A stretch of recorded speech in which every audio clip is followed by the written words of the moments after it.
As a business owner, maybe you've heard that you get paid to solve other people's problems. And that may be partially true, but I'm going to suggest that if you believe that, it's no wonder that you are so tired, so worn out, so spread thin. You have, in all likelihood, been focusing more on solving problems for people than you've been focused on building a problem-solving system with people. We're going to see that the focus there, solving problems or building a system, makes a big difference, as does that preposition, whether we're doing this for somebody or we're doing this with somebody. Uh, in order to frame this, I'm going to introduce you to the theory of living human systems developed by a woman named Yvonne Agazarian. Brilliant woman, tremendous theory. What this says is that systems survive, develop, and transform by one process. One process is the discrimination and integration of differences. So systems, whether that's your business, your marriage, whether that's, I don't know, the community group that you run, whatever the case is, your congregation, they develop through the discrimination and integration of differences. Differences are information. That's the energy that fuels development. If we can recognize, tolerate, and then learn from those differences. So, one of the key differences that leaves a lot of business owners exhausted is that they know what to do to solve the problem for the other person. If this is not addressed and if it's left to play out in stereotypical ways, what the business owner will likely find themselves doing is getting sucked into the role of helper. And the other person is sucked into the role of identified patient.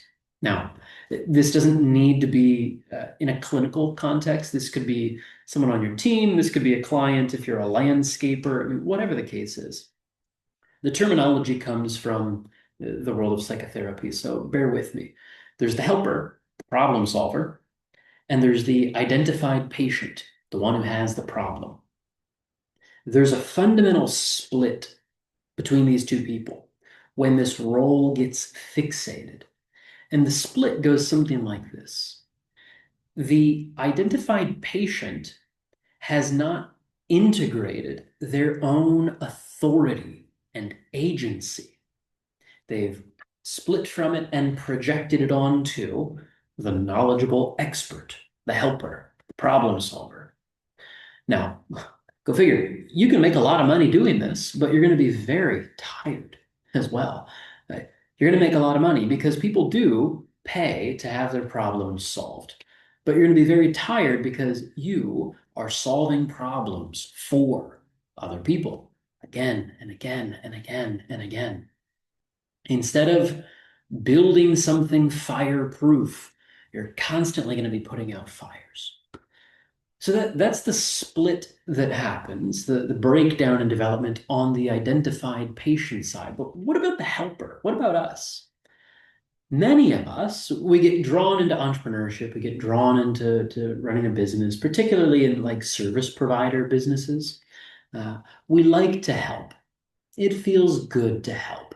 And many of us, we have split and projected the part of us that wants help. So many of us, again, especially common in service providers, in the helping professions in particular, we get drawn into this because it feels so good to help. I can get paid well to solve other people's problems. And if I focus enough on other people's problems, I could ignore the fact that I've got all sorts of problems. What many business owners will do is they will split off the part of them that doesn't know what to do. They'll split off the part of them that wants help, that wants to be taken care of, and they'll just put that psychological part in other people. Now, if you do this, again, you can get to be pretty successful. Like There are a lot of people running all kinds of coaching masterminds, having all kinds of people just show up, ask them questions, yada, yada. It feels good, and you can get paid well to be the person who knows what to do, to be the person who helps, to be the person who solves problems. The challenge is that if left unaddressed, this creates a culture of dependency. And maybe you notice this if you're leading a team as well. You no doubt have hired talented, competent, capable individuals. And you may have the weird experience of discovering that those talented, capable, competent individuals act like little babies sometimes. And they just need you to pick up the slack, to do all of these other things. They may have, through no fault of their own, split off and projected the authority onto you. And you may have, through no fault of your own, split off and projected your own incompetence, desire to be helped, your uncertainty onto them. It keeps systems fixated in a very particular hierarchical arrangement. That's the thing. When we have engaged in this helper and identified patient role lock, we know who's in charge and we know who's not. We know who's the boss, we know who has power, and we know who doesn't. And there's a kind of comfort that comes from these roles. So, again, these are dynamics of systems, they're impersonal for the most part, although we may have personal affinities for one or the other role. We all know, I'm sure, some people who, for whatever reason, seems like things are always just falling apart. They're always just like they need some, they're needy, they need someone to take care of them. We also all know people who are just kind of like know-it-alls. They offer their opinion when no one asked for it, on and on and on. They're the people who always know what to do and always think they know how to do it better than other people. And again, some people, they just have the sense they never know what to do. They never have the competence, the agency, the authority. So, as I mentioned, this fixates a certain hierarchical relationship organized around power. This fixates the system as a whole in the first phase of system development. And people will work very hard to maintain these hierarchical positions because either they know how to function up here or they know how to function up here. And for the people that know how to function up here, they might not know how to function down here. And likewise, for the people that know how to function down here, they might not know how to function up here. What we're really looking to do as we develop out of this fixated pattern is recognize and integrate what we have split off and projected. That could be our own sense of competence and capability and authority if we're stuck down here. That could be our sense of wanting to be helped, our neediness, our uncertainty, our insecurity, if we're used to being up here. Notice that for both of these people, recognizing and reintegrating that involves a risk. It involves changing the familiar status quo. That can be scary. That can be nerve-wracking. We can have all kinds of anxious ideas about what that might involve, what that could mean about us. I'm not going to get into the weeds of that quite yet. I'm not going to get into the weeds of that at all in this video. I talk about anxiety enough in other videos. Suffice to say, if you are up here as the authority, the expert, the business owner, the competent, capable one who keeps it all together for other people can count on you and rely on you and depend on you, you're going to get exhausted because all of us need help. All of us are incompetent in some ways. All of us are needy and desperate and insecure and uncertain. And I promise you, if you're thinking to yourself, no, not me, never, you're going to get very tired very soon if you aren't already. Um, I mean, I say this because I've been there. I derived a lot of security from being the one who knew what to do, the one who always had the answers. He was very smart. He was utterly needless. He didn't need anybody's help. He had it all figured out. And then, well, burnout, breakdown, suicidality, like all kinds of my life just fell apart because it's a facade. I was pretending to be inhuman. It is human to need other humans. What a silly thing to, I mean, silly, but we're all subject to it in various ways. But to just split off some fundamental part of our humanity, it's silly, it's tragic. And again, for those of us business owners who are used to the authority position, it gets exhausting. Ugh, because there are so many people who will just feed into this and be needy and dependent. And it's like, boy, it's nice to have all this money coming in, but can you just do better, please? So what do we do then? Rather than focus on solving problems for people, we do this thing I described. We build a problem-solving system with people, which is to say, we take an active role in their development. We help them recognize when they have split off and projected something that would better off be integrated into their being. So a lot of this has to do with the emotional management side of leadership, or of client fulfillment, let's say. Because if you're a business owner, you're providing a service for clients, you're in a leadership role.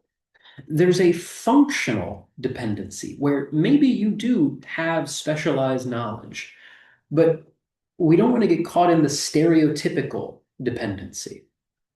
When I'm working in a therapeutic role or a consultative role, I do know stuff that my clients don't.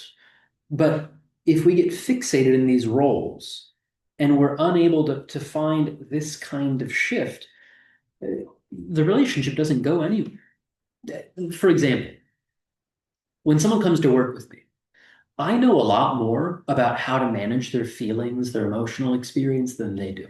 But they know a lot more about their experience than I do.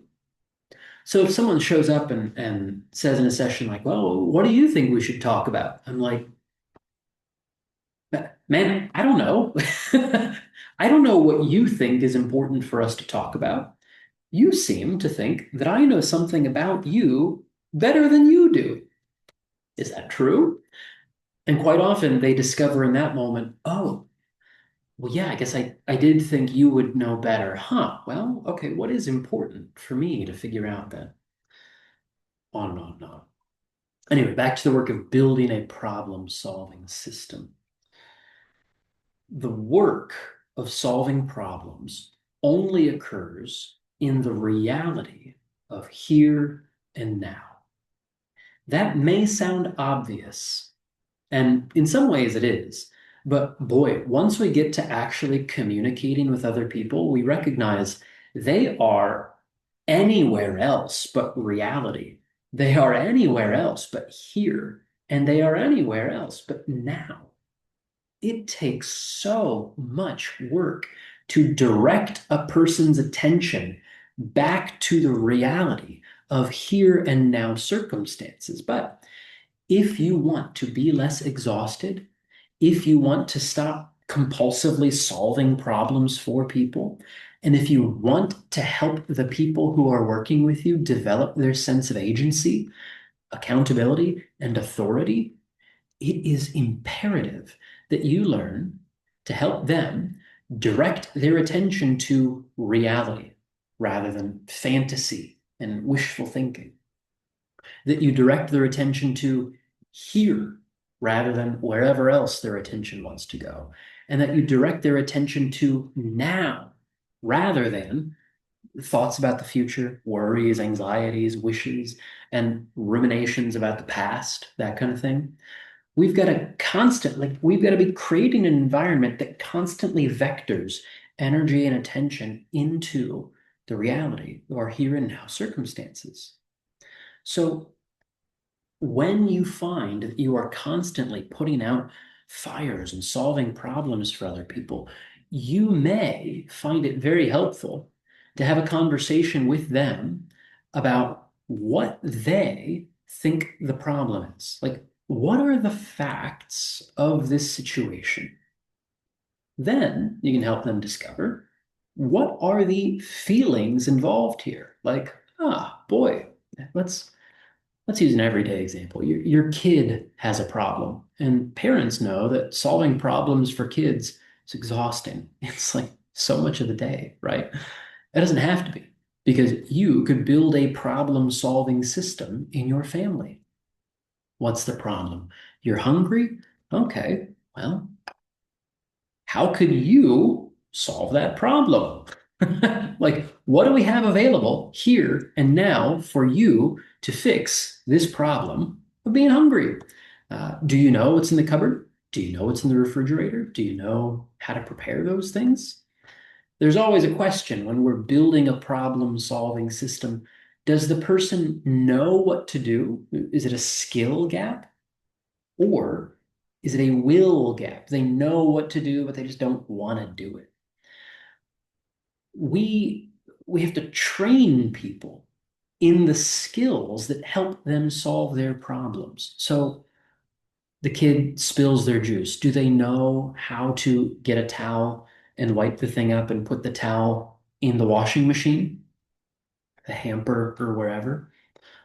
If they don't know how to do that, part of building the problem-solving system is teaching them how to do that. If they know how to do that and don't want to do the thing, then, well, that's fine. We just lay out the consequences and we say, you're at a fork in the road. One path leads here, the other path leads here. Now, obviously, with kids, it's a little different than with clients. It's like, well, you not wanting to do this leads to you not having access to the TV, you not having access to your toys, you not being able to go to that birthday party. You doing that means you get to retain all of these privileges. Yeah?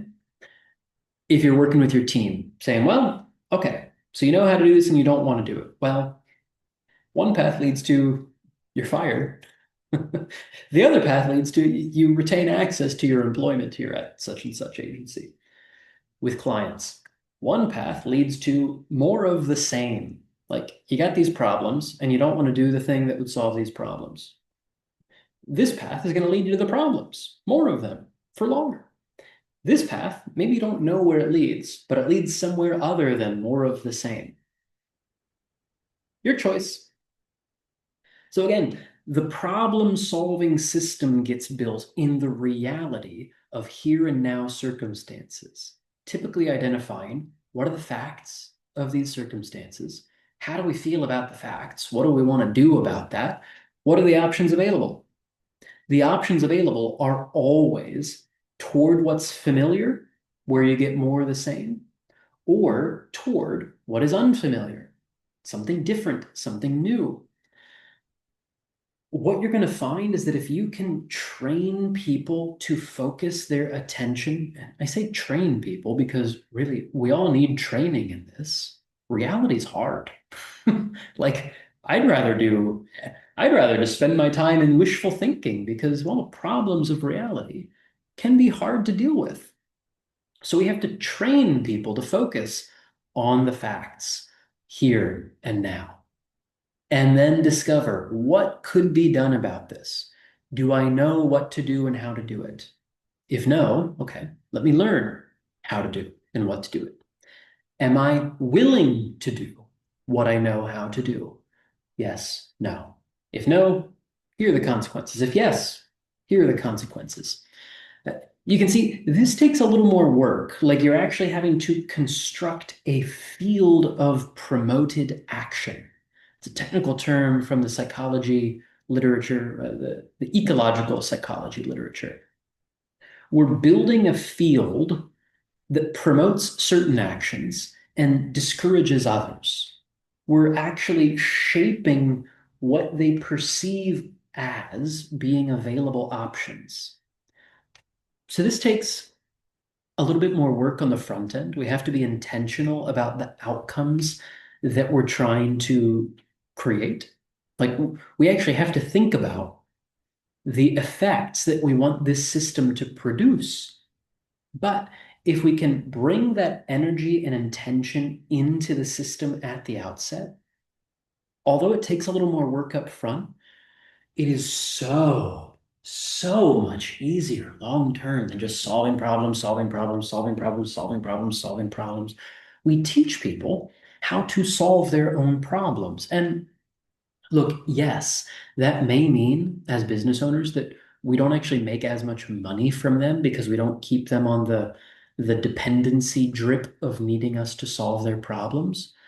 So it may seem like, well, if I solve their problems, if I actually work myself out of them needing me, well, I'm going to lose all my income. Uh, Good. In a way, good.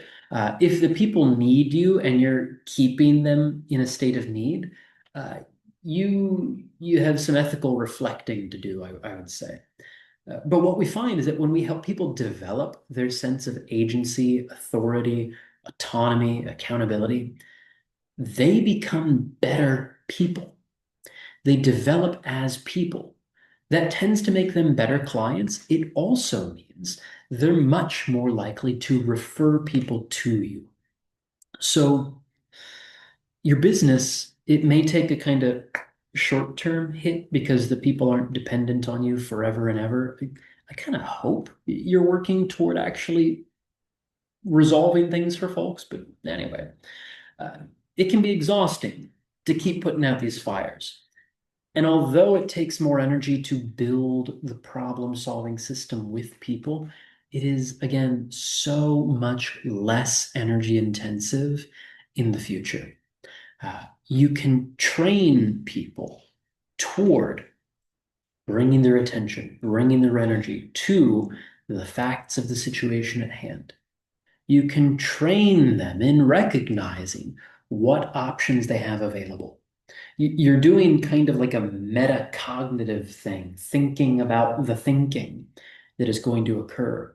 And as a business owner, I got to tell you, it is so much easier in the long term to do that, to build a problem-solving system with people, to develop your clients, than it is to solve problems for people.